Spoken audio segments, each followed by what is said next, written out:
নমস্কার বন্ধুরা, আজকের নতুন ব্লগ আমার।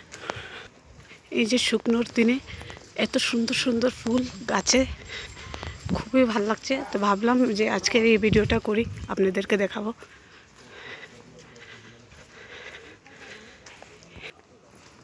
আশা করি আপনারা ভালোই আছেন। প্লিজ আমার চ্যানেলটাকে লাইক অ্যান্ড সাবস্ক্রাইব করবেন।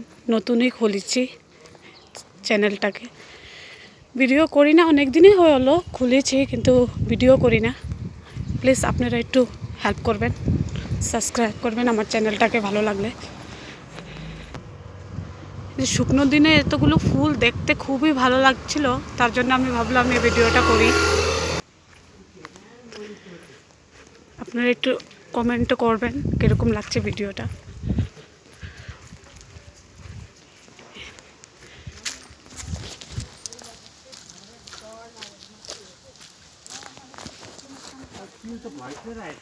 ঠান্ডার দিনে গাছগুলো কিন্তু মরে যায়, এখানে কিন্তু ফুলগুলো দেখে দেখে খুবই ভালো লাগছিল।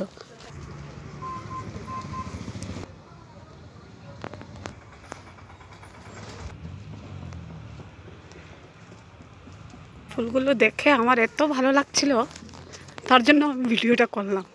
মন্দির এটা রিলবঙ্গের মন্দির, গণেশ মন্দির।